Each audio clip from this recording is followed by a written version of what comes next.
Good evening, ladies and gentlemen. And my name is Keith Henry. I'm the president of the BC Métis Federation. Welcome to this month's edition of Métis Coffee Talk. It's summertime here, a beautiful evening in Vancouver for this Thursday, July 25th. And I'm coming to you live from our Federation office in Vancouver. I've got some special guests that are going to help me host the show. Our usual musical accompaniment is not with us this evening. Our Vice President Renee Therian and his cohort are traveling today. So we've called in the A team to help us out tonight. So I'm going to quickly just have them introduce themselves. Let's start with our Director of Research, Mr. Joe Desjardins. Welcome back to the show, Joe. Good evening, Keith. I think I'm the B team, but we'll see. Okay. We might think you're more like the C team, in fact, actually, Joe. You ever seen the show The Benchwarmers? I have. Yeah, yes. Well, you're not one of those guys. Let's not go overboard. Okay. I want to welcome back our Director of Michif Language, Jeannie Cardinal. Hi, thanks so much, Keith. Really happy to be here. We're busy doing lots of work, so looking forward to sharing this evening. Yeah, great to see you. And we have a new guest. We know that we've introduced Marla to the BC Métis Federation network, a few times over the last month or so. But Marla Klein, welcome to your first part of the Michif Language Department, and welcome to your first live edition of I guess audition. Let's say audition for Métis Coffee Talk. Marcy, thank you. I wasn't nervous, but now maybe I should be. No, you don't have to be nervous. It's pretty fun, pretty low key, and we just have a lot of fun here. But welcome, Marla. Marla, before we get into it too much tonight, why don't you just talk about yourself? Where are you from? I know you joined our team about a month or so ago. Introduce yourself to the Métis community here in British Columbia.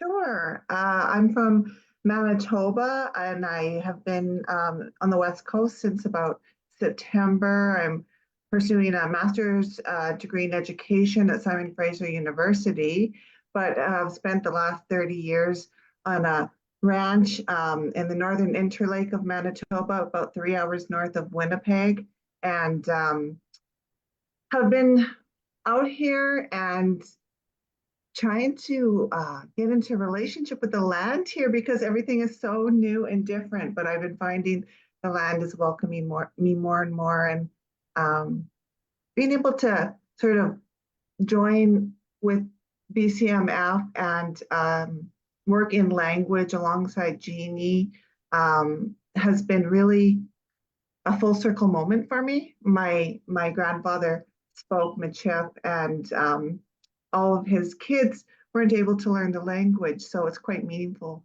for me to be joining and supporting and doing this work. I'm so thrilled to be here. Great. Well, welcome, Marla. And I know we're going to come back to Jeannie and Marla, but before we do, I want to start the show. Typically, we would start with Métis music, but tonight, and I know that my guests here tonight, I didn't forewarn them this, but we're dealing with a lot of fires in British Columbia and Alberta. And although here in Vancouver, we don't have that sense of smoke or anything yet, I do want to just show a short clip, if you guys will. I want to just reach out to our Métis family in Alberta.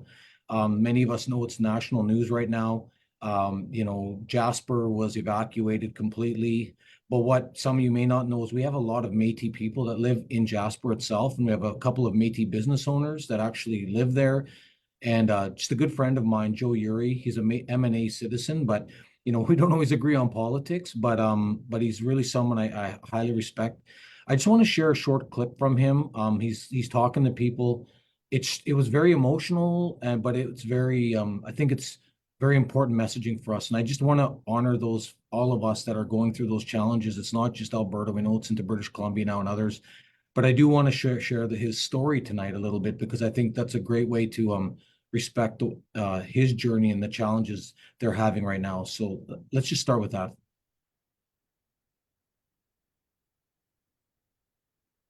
I think you all know, I think you by now all know the story. You've all heard the story, you all know the story. But what you don't know And what I don't know is how the story ends. But I am optimistic enough to tell you that the story ends with a beginning. A new beginning. We have seen such beautiful moments in Jasper. And this fire has provided us with not only another beautiful moment, but it has also provided us with perhaps the saddest moment of our lives. It's such a difficult thing to experience such beauty and such sadness at the exact same time. But you have to trust me and know that that's the truth. The things that we knew, we still know. We just don't have the things that we had.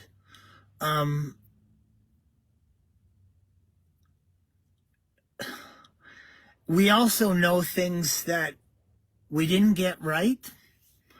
And we have an opportunity to hit the reset button. This fire is the great reset. We have an opportunity to build something new, something better, something more beautiful, like the phoenix rising from the ashes. And I'm pushing 60. This isn't my generation's fight. This is my generation's rebuild. This is my children's, Liam, Logan, Athena, their friends. This is their time. And I want my kids to be proactive, whether it's in Jasper or whether it's wherever they choose to reside. Stand for what's proper. Stand for what's right. Don't let big giant multinationals gobble everything up this time round. There are our brothers and our sisters in the indigenous world who were denied the opportunity to be a part of the most beautiful thing.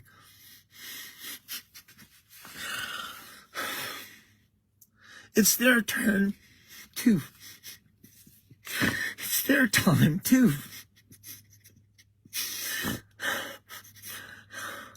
When the fire, this beautiful fire, is finished hitting the reset button,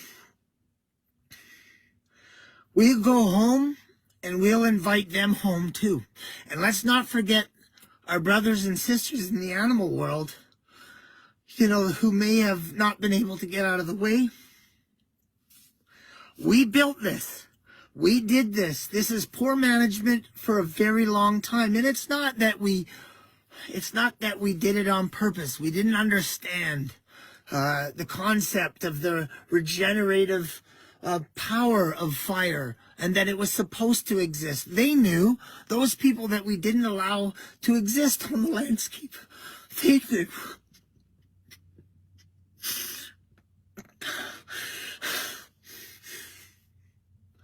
But everything is going to be it'll be fine. When we all get an opportunity to come together again, and we'll get an opportunity to cry together, and we'll get an opportunity to laugh together about the funny shit that we've done, and we'll get an opportunity to tell beautiful stories about the great things that we've done, and we'll also get an opportunity to admit the truth of the things that we didn't do right.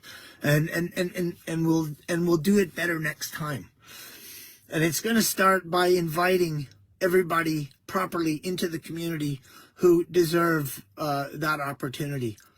The people who were denied it, and we're going to sit in a circle, and we're going to invite those people into our circle, and very importantly, we're going to have those generations of people. We're talking about the Ruddies. We're talking about the Klettles. We're talking about those people who have been in Jasper since Jasper began as Jasper, and they're going to sit and hold hands with those people who were around before there was such a thing as a Jasper. And we're going to lean on each other, and we're going to tell each other the truth, and we're gonna provide each other with that knowledge, the two-eyed seeing approach, the knowledge that we have on both sides to bring Jasper back to life again, and to do it in a manner that best fits everyone and all of our needs. And Canada, take notice. You're going to be a part of this rebuild. Alberta, take notice. You're going to be a part of this rebuild. And Jasper has proven to be an incredible economy, an incredible growth. You know, your GDP owes a great deal of thanks to Jasper.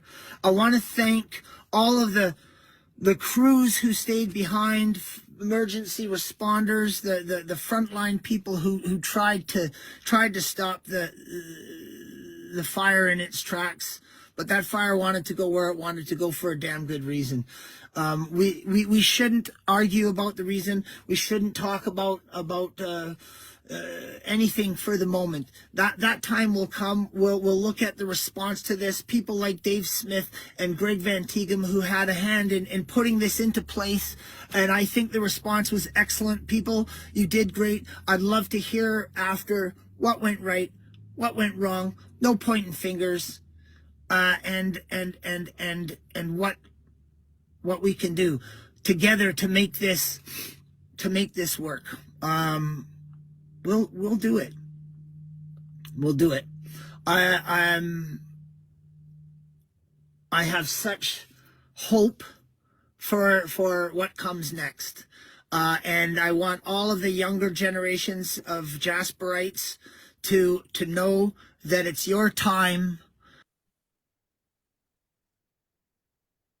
I just wanted to, it goes on a little bit longer, but I just want to let Joe know and all the Métis people that are in Jasper and everywhere that, we're watching, and you have our support, and you have our, as much as I know many of the people from Jasper, not just the Métis, but the non-Indigenous, and of course the people living there, came into British Columbia or to Hinton, somewhere in Valemont. I don't know if they got the Clearwater or not.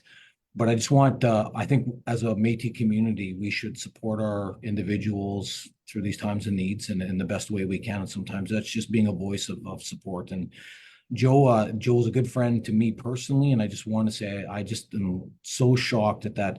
I don't know if everyone's following the news today as much as you or I do. But they're saying up to 50% of Jasper completely burnt, if not more. So it's a tragedy on many levels. So just want to Joe, we wish you the best, and I know that we have Métis members in Valemont, and I'm sure they're opening their homes and supporting people coming into the community from Jasper. And let's just hope there's no more of these kind of epic sort of fires that are going to happen this summer, and just be safe. So I just felt it really important that we started the show, because often we see these events on national news and we don't recognize that our own people are living in all of these communities and they're impacted deeply. And let's hope that in British Columbia, last year we had members in Kelowna that lost homes. It happens. So anyways, not to be on a somber note, but I just wanted to I thought it was relevant to share. So yes, with that, I'm going to move us along. So thank you everyone for bearing with me. I did want to start. I know I've got some. I know there's some of my colleagues here waiting for me to sort of listen to those elders in our community.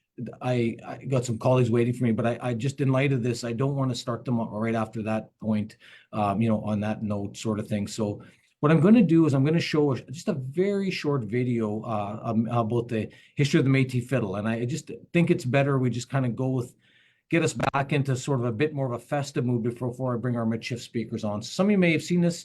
Let's just watch this short video, a little bit about the Métis fiddle in honor of our Vice President, Renee Therian, who's not with us here this evening.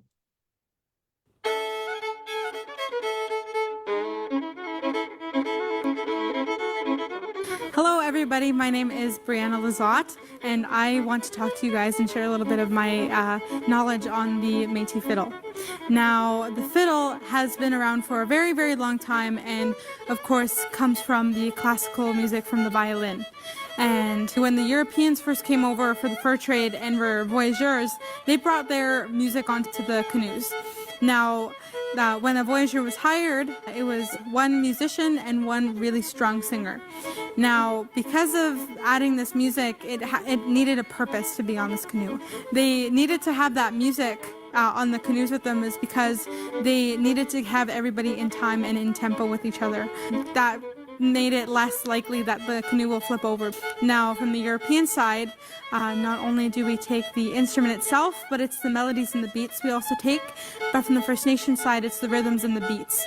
So these unique styles coming together create something really new and exciting, because with the First Nations rhythms and beats and the European melodies, this creates and makes our melody a little bit crooked. Now what this means is every couple of measures, a beat is either added or dropped, and this either adds, elongates a note, or shortens it. And it's really funky to listen to. And it wasn't uncommon to have really big Métis families. They would, if you were a musician, your kids probably would be like, hey, I want to try the fiddle. And especially back then when Métis families really couldn't afford European materials. So what they started to do was they made their own. These were called land fiddles. The wood, everything wooden you see on the fiddle here was made from maple or birch. Same with the bow. This hair here is actually from horse hair.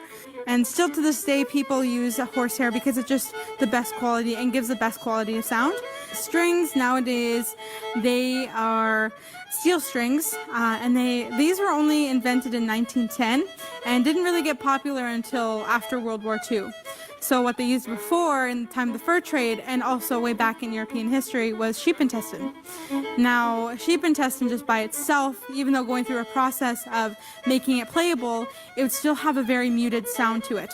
Now, how they would fix that problem or try to make the sound quality a bit better was they would wrap the string with silver, and to color coat the string, it would be silk.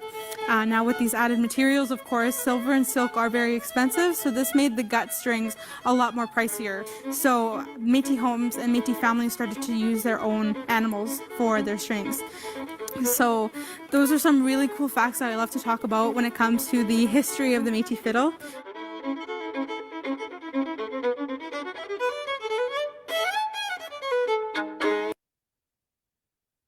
I thought it would be just nice to share some history of the Métis fiddle for all of us. And we don't have Renee here tonight. I know Joe, Marla, and Jeannie don't play fiddle, and neither do I. so it's really great. It's great what we can just share some history just to keep that education going. Some of you may have seen that video, it was posted some time ago, but I just thought it'd be just a nice symbolic way to enjoy some Métis culture while we're on tonight. So I want to get us into our first topic tonight. And of course, I want to say thank you to, again, Marla and Jeannie for joining me tonight. So why don't we start? Jeannie, why don't you do an introduction? Give us a bit of an update. I'll pull up a screenshot of some stuff you're doing with the Michif language. And you and Marla, I guess we'll talk a little bit about where the Michif language department's going. Wonderful. We just completed a 2-day session of Michif Mentor and Apprentice orientation and training. So that has been really lovely to be working with 3 of the fluent speakers and pairing them up with apprentices who want to learn the language. So the goal is that they spend one-on-one immersion time with the fluent speakers to gain at least 300 hours within the next 9 months of immersion learning to transfer at least a 1-year valued level of Michif language. The goal is to get them to a 900 hour, which can be enough to value them as a person who can teach the language fluent enough to another person. So our goal is to capacity build with the transferring our language and also securing our language so it goes forward for the next generations. Perfect. And Marla, obviously Michif language, you guys have you've been doing a lot of work this week. You come from Manitoba. I'm not sure how familiar or how linguistic you are in terms of the French Michif language, but what's your perspective on the work that's being done here at the Federation now in your role? Well, I've been fine. I have to say, just coming out of these 2 days, spending it with some pretty incredible people, I'm feeling particularly inspired after seeing the work that's been done already the past years. I can see as I'm becoming familiar with the programming and what's been happening that Jeannie and Renee, supported by these beautiful people, have put in a ton of work to lay this foundation. Um, and it's not language just for the sake of language, just so we can say, that we might be speaking some Michif, but it was very clear spending the last 2 days together that this is so much about who we are and reclamation in terms of our very identity, our worldview, how we see and perceive, how we understand and situate ourselves in the world. And for me, it calls me more and more deeply home. I have been playing, I call it playing with the language and taking various language classes. I've been able to observe that sort of across, the prairies and here in BC, that people are doing so much work. Our Métis cousins are doing so much to bring in the language, but I'm particularly excited about this chance for people to go into immersion, because I think that's a game changer with being able to reclaim our language. Well, I'm going to pull up on the screen for us. So you guys had the committee here, and what you're referring to is the work you're doing around the Michif French Mentor Apprentice program, right? And then so again, you're talking about getting people involved. What would you want members, they're looking on the website, what would you want them to do when they get to this page? How can they get more involved? What are things that that you're looking for them? I know you were still developing the tools, but what's your sort of, if you're a member that knows, starting from scratch, knows nothing, what should they look at when they get to a page like this? What they should be looking for is some of our resources that are currently developed, like the K-6 language through stories. So that's a graduated learning of an acquisition of words through the stories. So you build at least a baseline of your language skills or familiarity. So that would be probably the greatest way to introduce somebody. Another piece is that our partner communities have been provided with weekly lessons of learning Michif language together. So if you're reaching out in Terrace, in Clearwater, Fort St. John, Lower Vancouver, Métis Nova is also going to be having a set. They will have the language materials to be able to facilitate weekly or monthly classes with their communities. And our language is a very communal language. So learning it together helps give it a place that you can speak it and share it with each other. It's also a place to create a sense of belonging with each other, and also potentially any other speakers that may be in the community that have a place to come and wake the language back up. Right. So what's coming up for you guys? I know you're working on some new tools. I know you got the Michif apprenticeship program, and I was just kind of flipping through just trying to help people watching online tonight. They can go to this page, they can scroll down, they can become, and they can get, there's still ways to get involved. But I hear there's something new coming on. What's the new tool we're going to see soon? Just describe it. I won't show it, I promise. It's the Michif language website. So what it's going to do is going to give you an introduction to the Michif languages across the board, a detailed explanation of how the French Michif language is unique and what's been developed. And then it's going to take you to a link in a page where you can actually look up any of the words that have been tracked and recorded. You can click on those to hear the sound, see a photo, or you can enter a word that you're looking for and see if it's in our glossary. There's also a section of that page where you can enter a word. If you know it from your language group, enter it and then submit it to be considered to be added to the glossary, because this is very much a community building. We've done our piece, so we're asking community, offer your pieces as well to get our language tracked and recorded, and we'll add it to our building capacity for the language building. Okay. So we're very excited about that. And I think people are waiting for that. We're also working on building a mobile app. So that will be another piece that will be bridging into that. So as people are always needing to have their social media and their connections, and that's a good learning tool. So we're looking to adding to that as well. Right. So pretty excited. Yeah, it is, because I just always want to remind members, you guys have been doing an amazing job in terms of getting tools out there. And, I don't know if everyone saw, like, for example, I do want to put up on the screen, you guys are putting out these little, like, I'm not little, but the phrases, like everyday phrases, right? And Yes. I love that. Like, there's one out on our Facebook that was up just very recently. It's summertime. It was about swimming. And we know that people want to hear how to say it. So Yes. so for me, I see these Oh, what did I do here? Anyways, I don't know what I'm doing here, but I'm just gonna play. Nausea. And these are really particularly important because they are an Sorry. oral Yeah, spoken. it'll keep going. Okay. It's an oral spoken language. So no matter what's written, and there's various different ways to spell something. Some words have been spelled phonetically. Some words have been spelled because it's been recognized that way for many other speakers. So we adopted that. But the truth is, if you put the written narrative down and you listen, your ears need to be retrained in order to practice the words. So that's why we've included the audio, and it's been really important as part of everything that we've been doing, is adding the audio of a fluent speaker, because that's where we need to start, is retraining our ears and unlearning English formula. Perfect. Yeah. Well, Marla, I mean, as the tools you're working, how are you finding you came from Manitoba, you've been out here for some academic work. How do you find the Métis people here in in your evolution in British Columbia? Like, do you find a lot of differences, similarities? How do you find it as different Métis families and people? Do you find there's a lot of difference? I know for me in Saskatchewan, I came here, I've been 21 years here. Took me a while because I only had my own family experience from around Prince Albert and the Métis politics there, which are a bit of a bloodbath at times, but that's okay. But I do find there is a little slight difference in the sense of, like, because there is a Pacific Northwest reality, and so there are families that I feel that are trying to still find their identity here as well. So any thoughts? Like, I just thought just to give a sense of your own experience coming to British Columbia.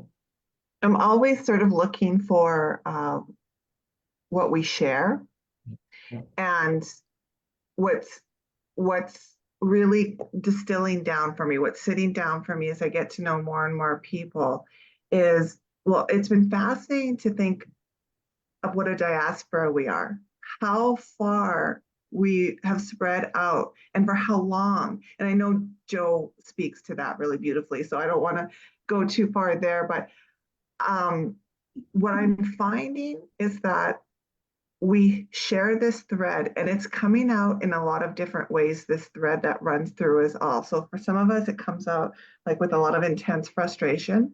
For some of us, it comes with a lot of kind of almost avoiding one another because there's been so much suffering in the disconnection that we've experienced for far too long. So it comes out in a lot of different ways, but underneath all of that, what we really share is we're looking to go home. And home means together, wherever that is, wherever our place is. It's not one place, it's these multiple places. And it's home to the language, and it's home to our identity. And that has been really actually heartening and uplifting to find that same thread here that I experience in Manitoba. And I really appreciate that. It makes me think about the program so we've just launched the Mentor Apprentice program. We're just doing that kind of at capacity there. Would you agree, Jeannie, with Yeah. We can't take people into that program right now, but if anybody's interested in that, to look for that again, I think next spring is when we would hope to launch the next cohort for Mentor Apprentice. But we are going to launch another program in the fall, and that is the Silent Speakers program. And so that really, I think, is very connected to what you just asked, Keith, because in the wanting to come home, there's so many people who grew up in the language, like my own grandfather did, who stopped speaking the language. We all know for a multitude of reasons, and often very difficult reasons, but they have the language inside of them. And we're wanting to reach out to those folks and invite them to get a hold of us, because we're going to launch a program to support people in that respect to kind of reclaiming the language. Jeannie, do you want to add into that piece? Yeah, and I think you spoke to it really well. And that also came out a bit in our training today. And we talked about we're building bridges, and we know that our language has had to go to sleep. You know, it's not gone, but it's gone to sleep. And there's carriers that are bringing that language and holding it. And that language has always belonged to them. So we want them to have it return with pride, with support, with a sense of community surrounding them, while that language wakes up, and encouraging them and pairing them up also with fluent speakers to help them revive that language that's in them. And potentially they could go on to speaking within their own homes, their communities, or become even another mentor within the program. It's up to them what they want to do with the language, but we're here to support you to call it back home. Yeah. Yeah. I like how you guys have been on the website. I like how it does refer to what is a silent speaker, because even myself, I wasn't sure what you meant by that. And it's yeah, it's like my grandparents were not silent speakers. They spoke Michif whenever they didn't want us to know what they were saying, to be honest with you. But we were kind of crafty, kind of learned a little bit here and there, kind of knew what they were saying. But there's a lot of people that just don't feel they should speak it. So for, like you said, for a variety of reasons, but they know, they understand. And there is different dialects of Michif. I always have this conversation in different circles, right? It's not like but as we recall, our members voted overwhelmingly to learn more of the French Michif dialect a few years ago. So that's what we're doing towards. So, and this really gives a bit more of the, overview of the very work Marla, you and Jeannie are doing. So I really just want to just acknowledge the work you guys are doing. So, they can download packages. Members can get involved. We always just say reach out to you guys, right? I mean, you've got Marla, your email at map.coordinator@bcmat.com, and I look forward to seeing the work you guys are doing to get more apprentices and more people speaking our Michif, French Michif dialect. And we're going to start also a Zoom session. Maybe Marla, you want to speak to that around a language circle? Maybe that's the last piece we can point people's attention to. You might not be feeling quite ready to reach out about silent speakers. You might not consider yourself in that category, but still interested in the language and joining a language group. So we're starting something for those folks too, and that's a monthly gathering on Zoom. And our first one is going to be August 28th at 7 p.m. It's not up on the website yet, I don't think. But will be shortly, and there'll be a way to register for that, and everybody's invited to just join us. That's going to be a very casual language circle, just playing with the language for anybody who's interested. Perfect. Well, listen, I just want to say thank you both. Sounds exciting. Lots going on. I know the office was a buzz with people the last 2 days with your work, so I tried to duck in and out, trying to kind of eavesdrop a little bit, but I can't speak the language really at all. So I just find it very fascinating. But both Jeannie, any final words, or you, Marla, final words you guys want to say to our members watching tonight? Don't be afraid to start practicing with the language. There's no, and I think I'm gonna share what Renee had said. The only mistake you're gonna make is regret not speaking it, and to try. So I thought those were the wisest words. So I'd like to share those. Perfect. And Marla, any final words you want to say? No, I think that was so perfect. I don't want to add anything on. Marseille. Marcy. Okay.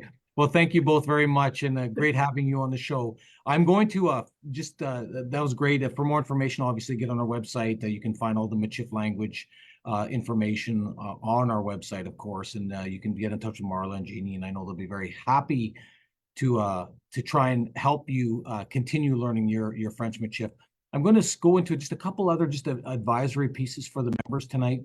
Those of you in the Vancouver area looking for something this weekend, I just want to remind people that we're trying to continue building the Greater Vancouver Métis Association Society, and we host meetings here at the Federation office. This Saturday, I know our colleagues Joe and Danielle have been pulling people together just for the Greater Vancouver area. They're having a Métis Heritage meet and greet, and by the picture you can tell we want people wearing their ribbon, women wearing, if you have ribbon skirts or your sashes, or you see Earl in his capote there. I don't have a capote, but I have a vest and some moccasins. So I look forward to, I'll be there this Saturday and love to meet and greet with some of the members in the Vancouver area, and just looking forward to that. And Joe, will you be there, Joe, this Saturday from 1 till 4 at the office? Yes, I will, Keith, and I'm gonna dust off my blue ribbon shirt, so you'll see a sight to behold. But it's gonna be a great time. Yeah, I heard you cut the sleeves off. You're gonna like show you the biceps off there. Okay, yeah, maybe next time, but Yeah, okay. Yeah, of course, I'm just teasing you. But yeah, I look forward to just reminding members there is I know that Danielle's been doing call outs to our Federation members. Yeah, we welcome you. It's a come and go, but one rule, you have to have your some heritage regalia with you. So whether that's your sash, a little pin, you don't have to go out and buy anything. Just bring what you have.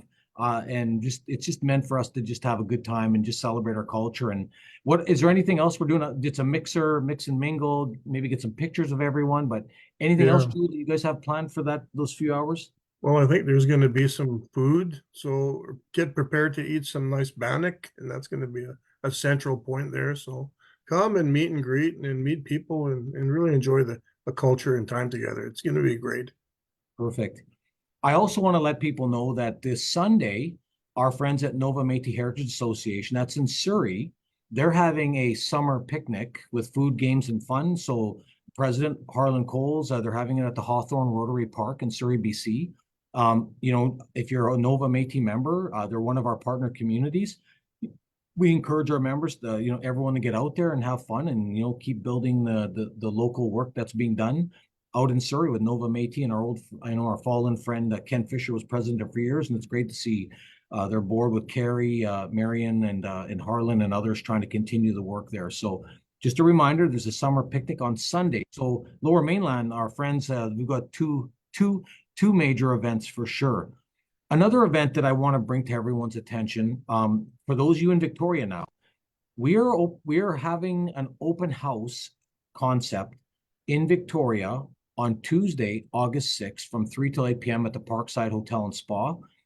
This is just an open house. It's for friends, it's for our Métis members, those that want to understand more about the BC Métis Federation.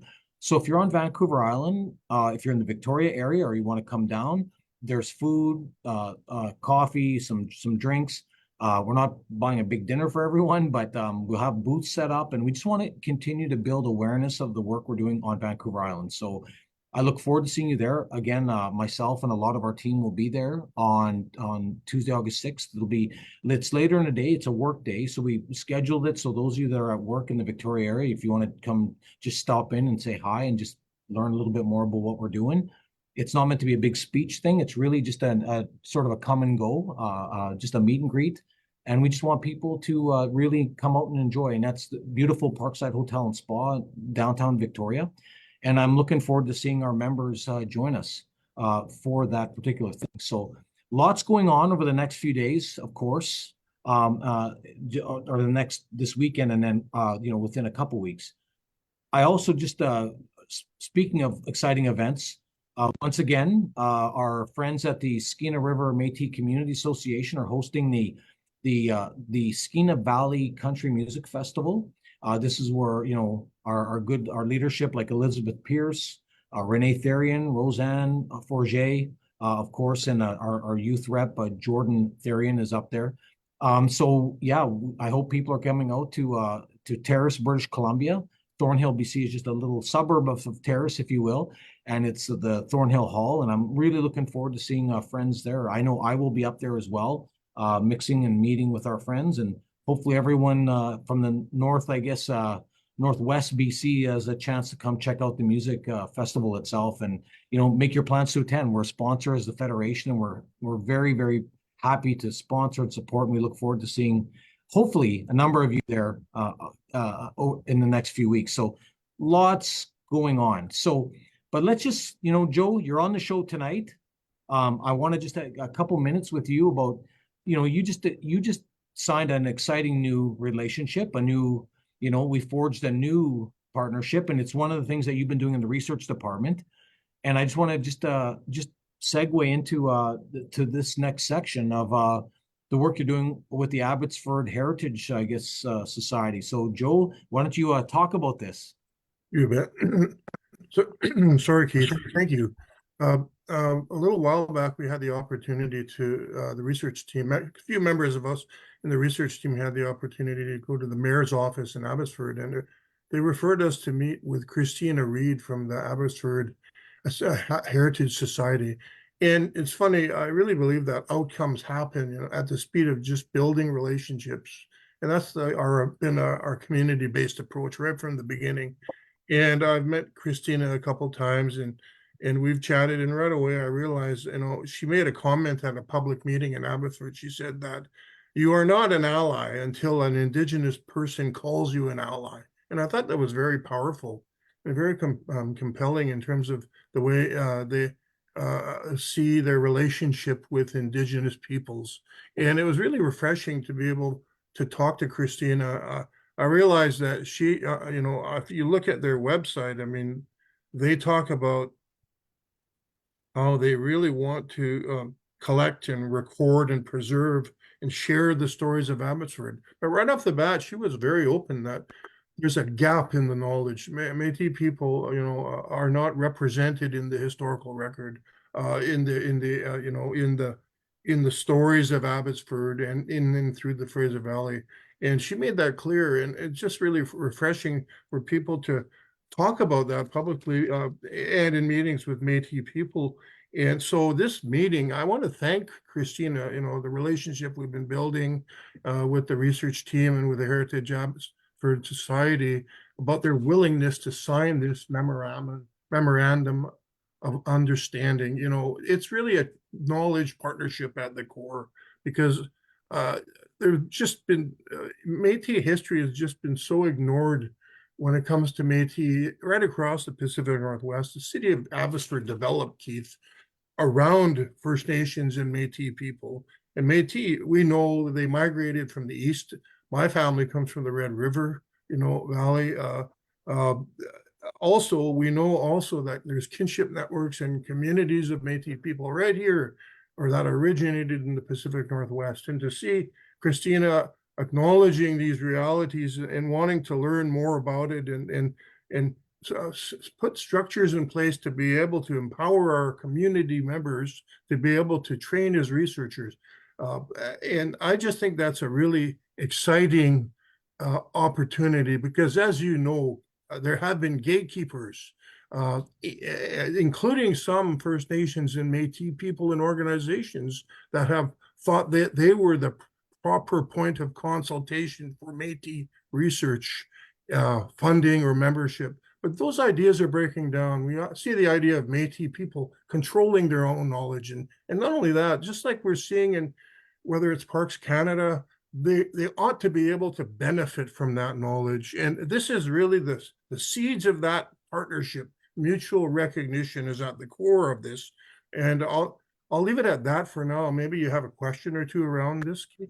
No, I think we just want to advise our members that as part of the overall strategy of the research department, our director, Joe Desjardins, and the team are looking at forming these kind of relationships with these kind of municipalities and these organizations that do research to make sure, as you say, that we actually get at what is the true history as it relates to Métis people and our evolution in the province. And I think, Joe, I hope that members can appreciate it takes time, it takes energy, and you're doing this on top of the work you're doing with updating Métis and BC.ca and the website and the research for people to use as a resource. I always want to remind people that our team has done an amazing job at building and continuing to build the resources that will help tell the story of the history of the Métis in the Pacific Northwest at Métis and www.métisandbc.ca. When we get into these relationships, this is what becomes much more informative about the history specific for the Pacific Northwest. And I think I'm proud of the work you guys do in leading that and explaining that to First Nations, other Métis organizations, and non-Indigenous people in the province. So keep up the good work, Joe.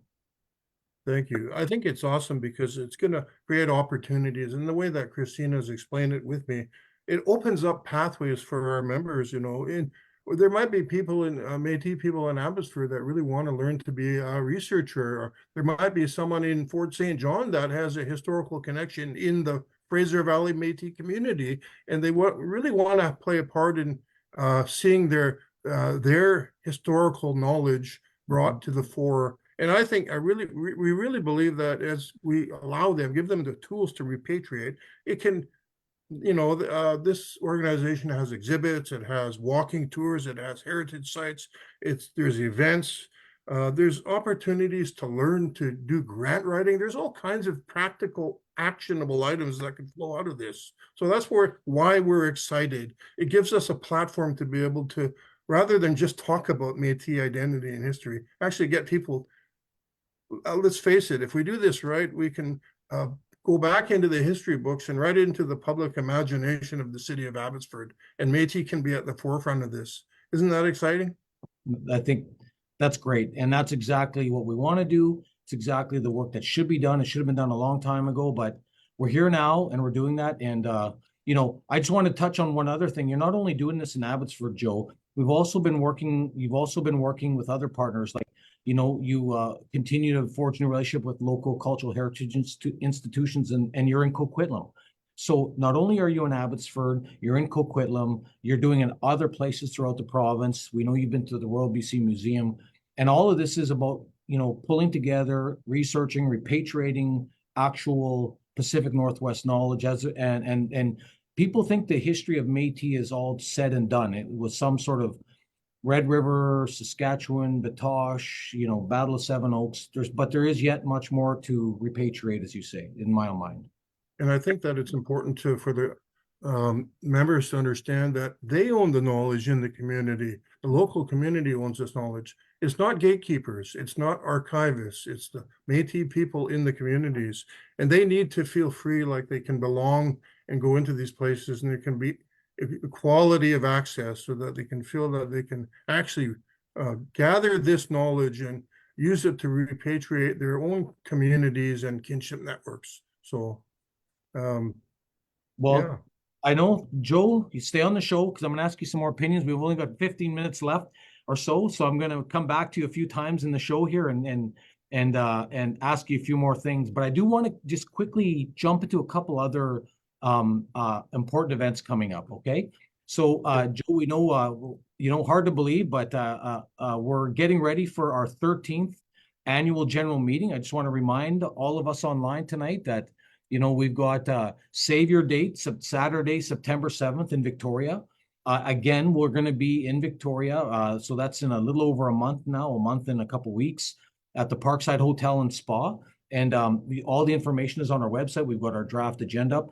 I'm very proud. And Joe, I know you've been here since the very beginning of the BC Métis Federation, and basically 2011 around March, April, and then officially incorporated in June 2011.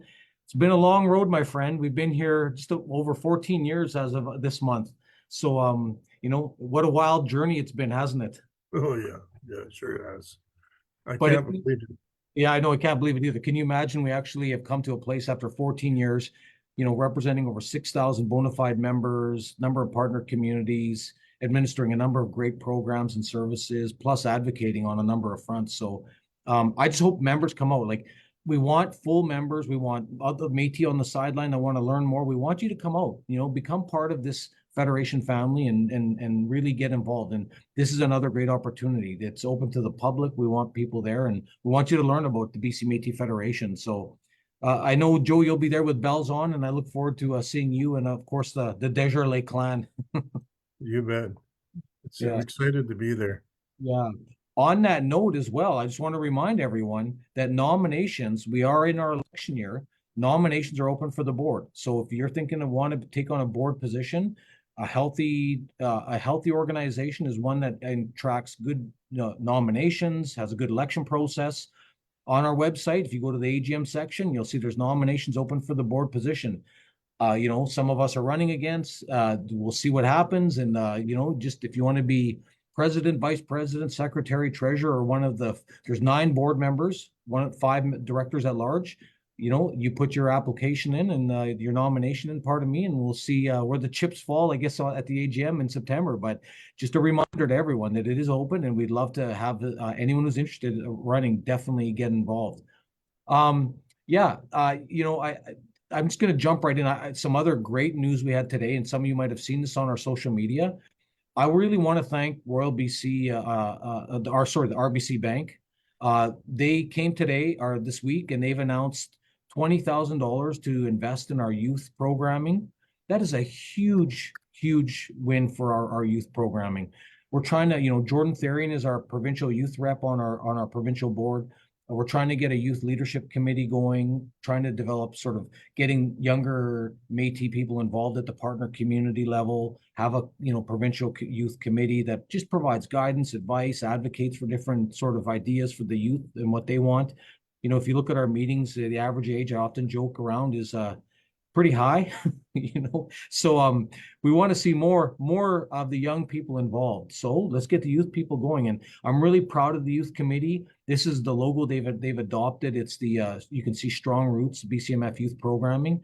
And I think it's great that they've got sort of the roots, the tree, and obviously you see the infinity symbol in the leaves. And it's very important for the youth to feel like they're moving forward on that. And I just want to say how incredibly proud I am of the young people that are coming together. And it's funny because as older generation people, we maybe take things for granted. But I sat with the youth committee here that met and trying to get in sort of the inaugural group off the ground. And what was really important was to be identified. And one of the ways they wanted to be identified, for example, in future meetings, was having like T-shirts and having things that would really help them feel proud of just, yes, they're part of us, but they want to be proud of and be represented as young people. And one of the ideas was a T-shirt. And I thought, okay, whatever, this is great. So having RBC contribute to the overall investments that the Federation's making, it's not just the $20,000. The Federation's also investing some additional resources into this.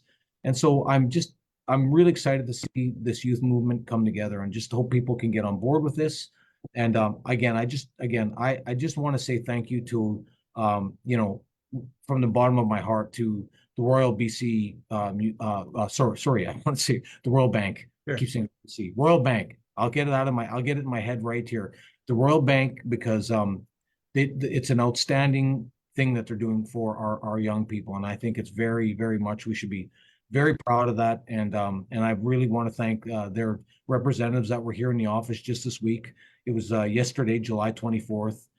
And we had Daniel and Na, and they both were here, and they provided us a big check. We couldn't take that to the bank. There'll be a separate payment, but it was kind of neat to see that. I told them to add a zero on there. They didn't think that was very funny, but I personally thought it was quite funny. But anyways, we're just really happy to have them there. A reminder as well. I know that a lot of young families, period, with people getting into post-secondary. Just a reminder that the Federation has the Greg Mazur Student Scholarship Program. It's open for applications right now. If you go on our website at bcmétis.com, you go into the program section, it'll take you, and you can look at the Greg Mazur Student Scholarship Program. It's a limited scholarship program. We are very want to encourage, if your son, daughter, grandson, granddaughter, niece, nephew, brother, sister, and they're a full Federation member, make sure they apply. They can get up to $1,500, and it could be any post-secondary, but it's got to be an accredited institution. And if they've been helped before, that's fine. This is a new year. I know some people, we had a great set of applicants last year. We helped about roughly 40 students last year, and we want to help equally as many this year. So make sure that you look for the Greg Mazur Student Scholarship Program. And I just want to say, some of you know that Greg Mazur was a kind friend. And I don't know if everyone knows the whole story of Greg, but Greg passed away, as we know, as one of our team members last December 21st. And on the weekend, we finally said goodbye to him. And I just want to acknowledge Greg again. It was very touching to be there with the family. And so we dedicated this scholarship fund to Greg's memory, because Greg was the pioneer of that program particularly. And we've now have a couple of years running it. And so to the family, again, thank you. Just so everyone knows, the family is now donated to the Greg Mazur Scholarship Fund. So they're adding, right now, last I heard, it was about $3,000 to the fund. So we are very, very proud to help a couple more students with that money. And thank you to all the family had from Saskatchewan, Manitoba, and everywhere in British Columbia that joined on the weekend in Kelowna and allowed us to say a final farewell to our friend Greg Mazur. And we're very deeply honored to share that, to call that scholarship program what it is, because of the work that Greg did for his, dedicating his life to the Métis cause and the work he did. So Greg, you will be missed, and we just want to say I hope the family, just thank you to the family for allowing us to be part of the celebration of life of Greg Missouri on the weekend. And again, Greg would want all of you to apply for the scholarship fund. That's the way Greg was. He was always trying to look for ways to help out. So yeah, a couple other things I want to just just again bring to everyone's attention on the coastal conservation side of things. Very proud of the work that our team's doing with Angel and of course Zia and Tanner. They've got the June. Some of you might have seen the June 2024 newsletter was out when we did last Métis Coffee Talk. But they had a Crescent Beach cleanup, and it was great. And we had global TV personalities out there. We had the weather girl with her sons, and I thought when we got a call and said, "Oh, she's out here," and that's the middle picture there that we can see. Some of you might recognize her from global TV here in British Columbia, but she didn't come out for any publicity or anything like that. She just came out to contribute to the beach cleanup and supporting environmental cleanup. So we're really, really, really thankful for that. And I thank all the members and the families that were out on the weekend. I'm sorry that I hadn't been out there. Every time we have these, I'm either gone. I was in the States for business. But I really want to thank the members, and I want to thank our team that's continuing to be, leading this. And just a reminder, you can follow Coastal Water Protectors have been building a lot of things on Instagram. You can follow them at Coastal Water Protectors on Instagram or on YouTube at Coastal Water Protectors. And they now have a podcast series which appeals, we think, a bit more to a younger, or maybe some of us is the medium age or older on, with Aqua Agenda on Spotify. And it's our team just talking about the things that it takes to, continue to build that environmental awareness and the work that's being done. So I did want to I want to share a bit of a teaser. The team sent me one.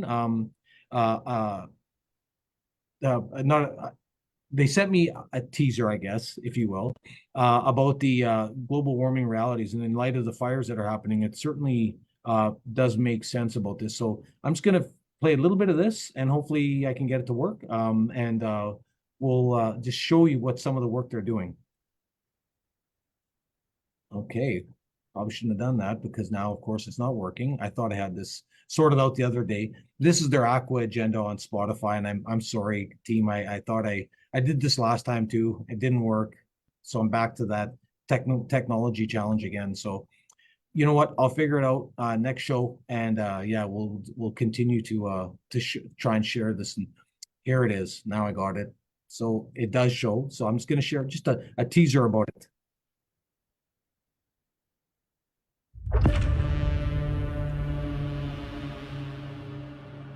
2023 was the hottest year since global records began in 1850.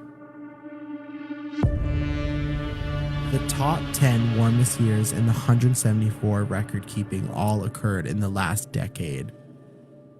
A new recently released study suggests that 2023 was not only the hottest year in global record keeping, but the 2023 summer in the Northern Hemisphere was the hottest in the past 2,000 years. The study was based on the reconstructions of ancient temperatures from tree rings. We've heard of counting tree rings to determine age, but scientists now believe these rings can tell us a lot about climate change and global warming over the years. Global warming and how you can help.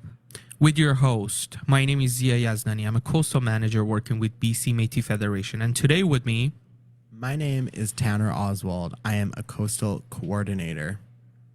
And Angel Fisher, Director of Coastal Conservation with BC Métis Federation.